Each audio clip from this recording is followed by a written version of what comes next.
मंजुषाताई, घरी सध्या कोणी पाहुणे आले आहेत का? पाहुणे नाही, कोणीच नाही. का? अच्छा, काल मी फोन केला होता यांना शुभ्राच्या वॅक्सिनेशन बद्दल सांगायला. तेव्हा कुणाचा तरी आवाज आल्यासारखं वाटलं मला मागे, आणि नंतर फोन सुद्धा कट झाला. मला काही कळलंच नाही. मला पाहुणे कोणीच नाही, आजी किंवा मावशी असतील. मंजुषाताई, आपल्या माणसांचा आवाज कळतो मला.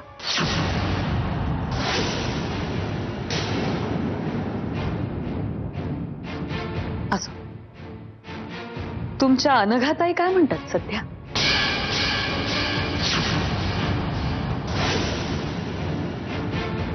म्हणजे बहिणी, तुम्हाला अजूनही असं वाटतंय की अनघाताई? तसं काही नाहीये वहिनी, तुम्ही पुन्हा गैरसमज करून घेऊ नका. गैरसमज? माझ्या मनात कुठलाही गैरसमज नाहीये. आणि हे तर काय मी सहजच विचारलं. हे किती सहज नव्हतं ते कळलं मला. वहिनी, तुमच्या माहितीसाठी सांगते, अनघाताई बेपत्ता आहेत. काय? हो, त्या आपल्या घरी आल्या होत्या, म्हणजे तेव्हा तुम्ही सुद्धा आला होता. त्यानंतर त्या घरातनं बाहेर पडल्या आणि तेव्हापासून कोणालाच त्यांचा पत्ता नाही. फोन नाही, कुठे गेल्यात ते सुद्धा माहित नाही. ओ बहिणी, तुम्हाला पुन्हा एकदा सांगते, सत्यजित दादा आणि अनघाताई फक्त चांगले मित्र होते. फक्त मित्र. हो का? असं प्रिया सुद्धा म्हणायची तिच्या आणि यांच्याबद्दल. मंजिरी बहिणी, खरंच सांगतेय मी. चला जाऊया आपण.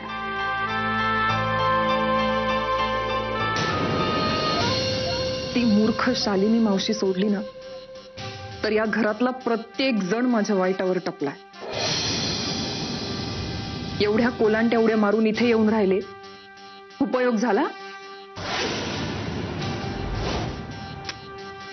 मला वाटलं होतं एवढं सगळं झाल्यानंतर तरी ती मंजिरी आपला सात्विकपणाचा आव सोडून उघड उघड येऊन भांडेल माझ्याशी.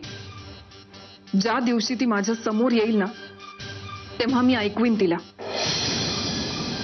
की कसा तिने माझा हक्क माझ्यापासून हिरावून घेतला.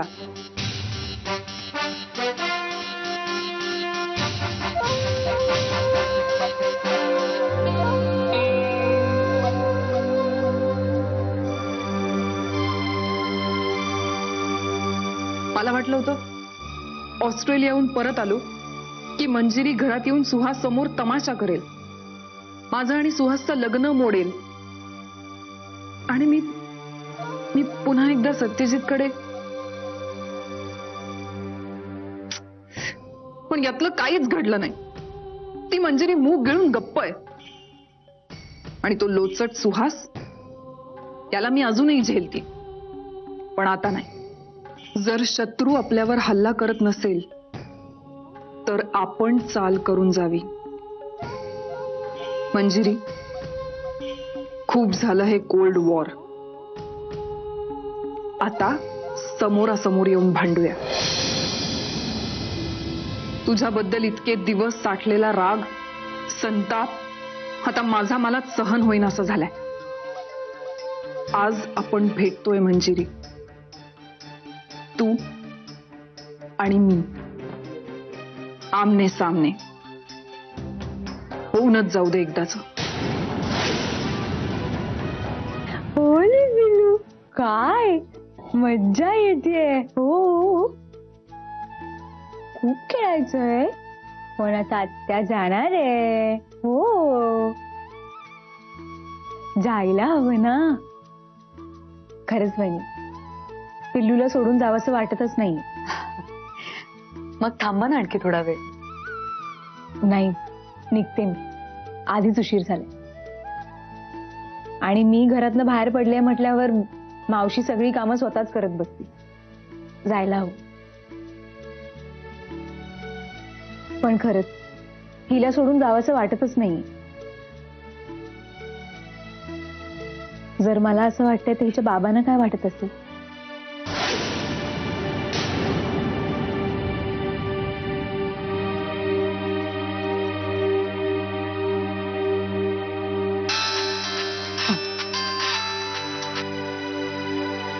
हॅलो. हा मावशी. मंजुषा, निघालीस का तू? हॅलो. हॅलो मावशी, आवाज येत नाहीये नीट. निघालीस का? हॅलो. हॅलो मंजुषा. मंजुषा ताई, तुम्ही इथे खिडकीजवळ बोलता का? तिथे रेंज मिळेल. इथे रेंजचा जरा प्रॉब्लेम आहे. हॅलो. हा मावशी. हा, आता येतंय का ऐकू? हो हो. तू तिकडून निघालीस का? निघते मावशी. हा, अगं येताना प्रियाचा एक्सरे रिपोर्ट घेऊन ये. काय? अगं प्रियाचा एक्सरे रिपोर्ट. प्रियाचं काय?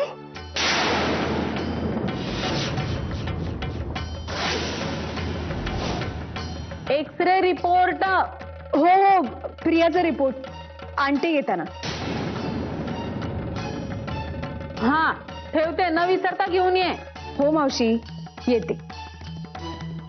प्रिया मुधोळकरांच्या घरात आहे, हो ना?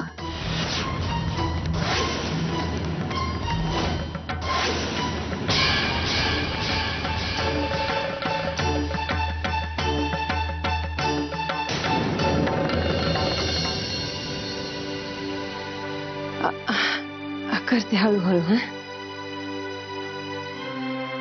झालं झालं. ये झालं बघ. क्या बात आहे आत्या. तू तर एकदम प्रोफेशनल नर्स सारखं बँडेज बांधलंयस. मला नर्सच व्हायचं होतं. आता तुला काय सांगू माझं दुःख. अगं त्या नर्सच्या कोर्ससाठी मी दाखला बी घेतला होता, पण दादानी नाही जाऊ दिलं मला. म्हणला मुधोळकरांच्या लेकी आजारी माणसांची घाण साफ करण्यासाठी जन्माला नाही आल्या. चला, म्हणजे सत्यजित एकटाच नाहीये जो दुसऱ्याच्या आयुष्याचा निर्णय घेतो, त्याची वाट लावतो. ही मुधोळकरांची जुनी परंपरा दिसते. अगं असं काय बोलायलीस? सत्य तसा नाही. आता हेच बघ ना, तुझं सुहासरावांबरोबर लगीन लावून तुझ्या आयुष्याचं भलंच केलं ना त्यानं.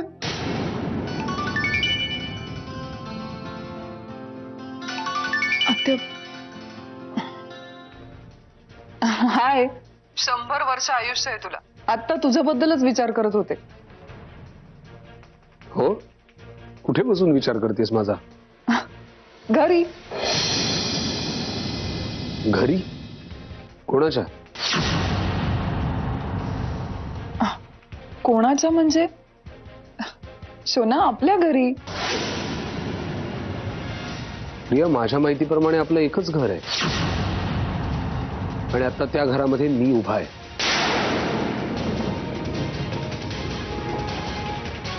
मला तरी तू कुठेच दिसत नाहीयेस इकडे. म्हणजे सुहास, तू घरी आहेस? हो. तू दिल्लीहून परत कधी आलास?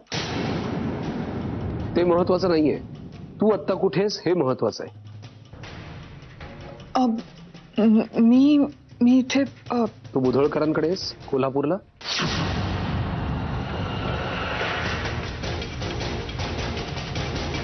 हो, म्हणजे हॅलो आत्या, माझं काही ऐकून घ्यायचं. फोनच कट केला त्याने. खूप रागावला होता. मी काही सांगूच शकले नाही त्याला. सुहासराव पुण्याला आलेत? हो. तू पुण्याला एकदा फोन लाव ना. अगं पण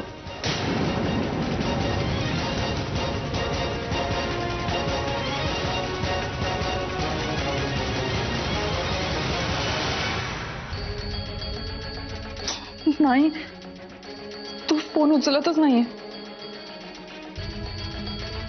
नाही उचलत आहे. मी लावून बघू का फोन? अगं मी लावून उचलत नाही तर तू लावून काय फरक पडणार आहे? म्हणजे तो उचलतच नाहीये ना कोणाचा फोन.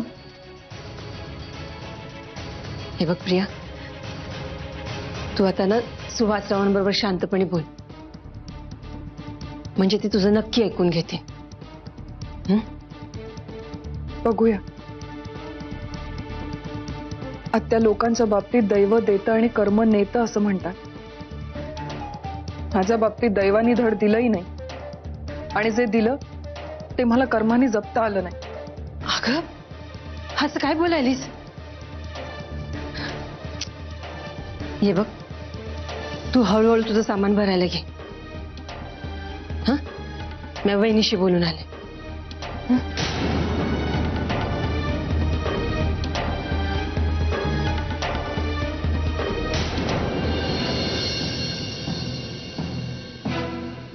वहिनी, काय काय अगं लय मोठा गोंधळ झालाय.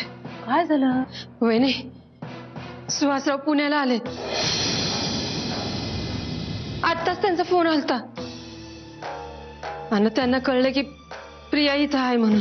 अरे देवा, आता अगं प्रिया ते काय बी ऐकून घ्यायला तयार नाहीत. प्रिया काय बोलणं तेवढंच फोन ठेवून दिला. आता कसं होणार ग? नाही नाही वंच, तिला एकटीला जाऊ देऊ नका. काय तिच्या पायामुळे ते शक्यच नाहीये आणि सुहासराव आता चिडलेले असणार, ते तिचं काहीच ऐकून घेणार नाहीयेत. कुणीतरी आपल्याकडून त्यांना समजवायला हवं. आपण असलो की ती निदान निदान समजून घ्यायचा प्रयत्न तरी करतील ना शांतपणे. हा वय वय, मी जाते पुण्याला. हा वंच, ऐका ना, तिथे जाऊन तुम्ही शांतपणे सुहासरावांना परिस्थिती समजावून सांगा. प्रियाला कोल्हापूरला का यावं लागलं, कुठल्या परिस्थितीत यावं लागलं, तिला त्यांच्याशी का खोटं बोलायला लागलं, हे तर तुम्ही शांतपणे समजावून सांगा. वय, मी सांगते त्यांना समजून.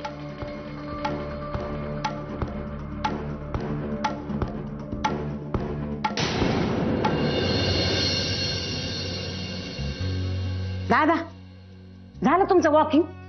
आता यो ज्यूस घ्या. नकोय मला. हा, एक त्यापेक्षा असं करा ना, मला कब्बर चहा द्या. ती हेडमास्तरी नाही ना घरात कुठे. ती नाहीये, पण चहा काय मिळायचा नाही तुम्हासनी. तिला कळलं तर सोळावर लटकवेल मला ती. कोणाला काही कळत नाही, कोणाला शंका सुद्धा येणार नाहीये. तुम्ही मला चहा दिला नाही आणि मी चहा घेतला नाही. हाव, घ्या, सत्य आहे. तुमची हेडमास्टरांना चालली असेल बघा. घ्या. मी पण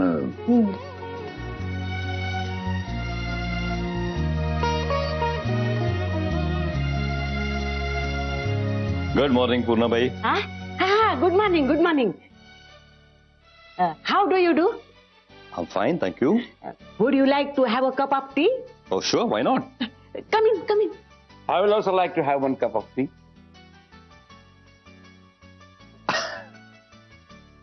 Sorry, injurious to health. Have a juice. घ्या. कमाल आहे पूर्णाबाईंची. काय कमाल आहे. एक कपभर चहाला सुद्धा बंदिले घरामध्ये. कसला तरी ते जांभळाच्या बिया कुठून कुठला तरी रस तयार करतात, ते मला ज्यूस म्हणून प्यायला देतात. म्हणून तुमचा चेहरा एवढा उतरलाय तर. म्हणजे मंजिरीनं घरात आणीबाणी जाहीर केली. Good good. ज्यूस पिऊन बघ, मग बोलशील गुड. प्यायलो असतो, पण काय माझा चहा येतोय ना. एनिवे, मंजिरी कुठे आहे? म्हणजे मी तिला बाहेर गेले कुठे.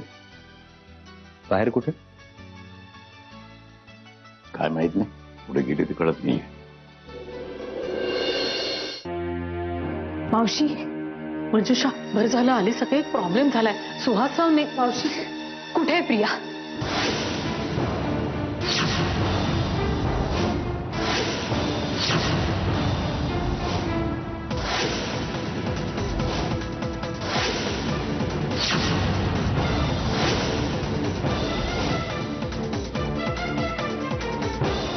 मंजिरी, प्रिया कुठे? प्रिया इथे आई प्लीज प्लीज माझ्याशी आणखी खोटं बोलण्याचा ना प्रयत्न करू नका. मला खरंच खूप वीट आला या खोटेपणाचा. मला माहिती आहे प्रिया घरातच आहे. गेले कित्येक दिवस ती या घरात आहे. मला तुमच्याशी काही बोलायचंच नाहीये. तुम्ही तिला आत्ताच्या आत्ता माझ्या समोर आणा बस. ती खरंच इथे नाहीये मंजिरी. तू इथे यायच्या आधी 15 मिनिटं अगोदर ती पुण्याला गेली इकडून. तुझा विश्वास बसत नसेल तर तू सगळ्या घराची झडती घेऊ शकते.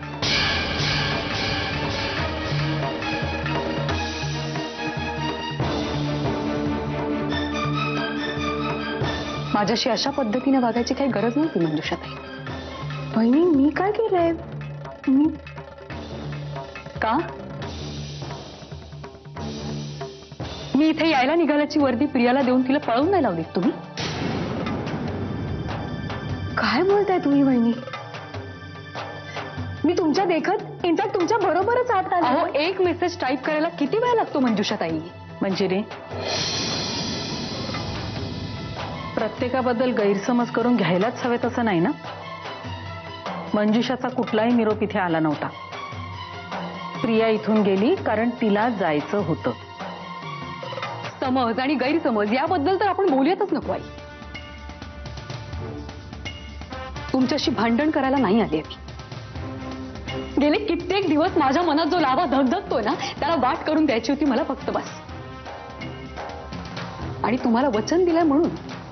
नाहीतर आत्ता त्या बाईच्या घरी जाऊन तिच्या नवऱ्यासमोर तिचं पितळ उघडं करायला ना मला 2 मिनिटं पण नाही लागणार.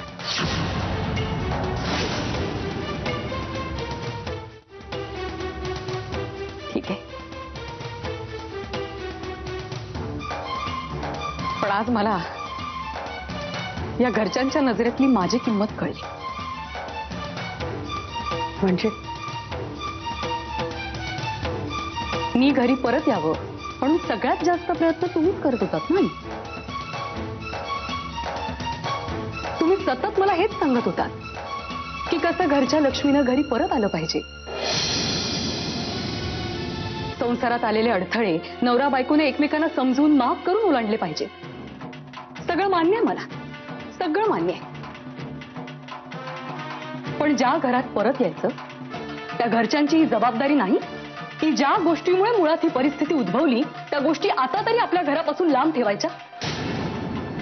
की सगळा समंजसपणा समजूतदारपणा फक्त घरच्या लक्ष्मीने दाखवायचा. ज्या प्रियामुळे मी माझ्या हक्काच्या घरात राहत नाहीये, ज्या प्रियामुळे माझी मुलगी अनाथ मुलीसारखी तिच्या आजोबांच्या घरी राहते, त्या प्रियाला घरी बोलवून तिचा पाहुणचार करता तुम्ही. मंजिरी, इथं कुणी कुणाचाही पाहुणचार करत नाहीये. ते मग तू जरा समजून घेशील. आणखी काय समजून घ्यायचंय मी आई? आधीच इतक्या जखमा दिल्यात त्या भरायला जरा वेळ तरी द्या. तुम्ही तर नवीन जखमा देताय मला. पण परिस्थितीच अशी निर्माण झाली की मी कसली परिस्थिती? की तुमच्या लेखानं हट्ट धरला प्रियाशिवाय त्याला करमत नाही म्हणून बोलावून घेतलीत का 2-3 दिवसांसाठी? मंजिरी प्लीज तू जरा जाऊ दे नाही, जाऊ द्या. आता काय झालंय, माझा ना संतापाचा पारा चढत चाललाय आणि तो विनाकारण तुमच्यावर निघतोय. खरं तर असं वागायचं नाहीये मला. आई आहात तुम्ही माझ्या, आणि आईशी अशा स्वरात बोलण्याची शिकवण नाहीये मला. येते मी. हो, आणि एकच सांगते आई, एक ना एक दिवस ती आणि मी समोरासमोर तर येऊच. तेव्हा तिला माझ्यापासून कुणीही वाचवू शकणार नाही.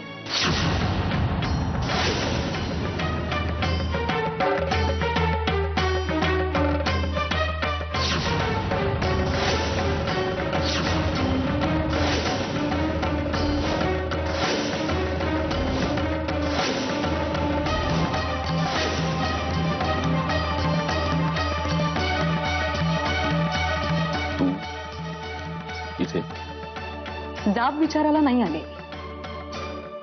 ज्या प्रश्नांची उत्तरं आधीपासून माहिती असतात ते प्रश्न विचारण्यात काहीच पॉइंट नसतो. माहिती आहे मला.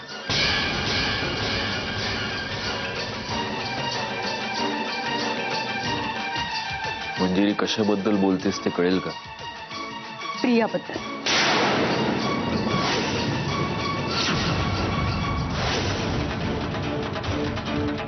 करमत नव्हतं का तिच्याशिवाय? म्हणून बोलावून घेतलं तिला 2-3 दिवसांसाठी.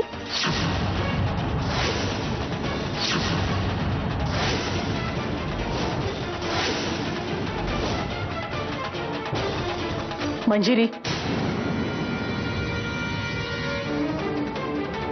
हे बघ, प्रियाच्या इथे राहण्याशी सत्याचा काही संबंध नव्हता. त्याला जेव्हा कळलं की प्रिया इथे राहायला आली आहे तेव्हा तो मला हेच म्हणाला की तिला इथून जायला सांग. मीच तिला. आणि यावर मी विश्वास ठेवावा असं तुम्हाला वाटतं काही?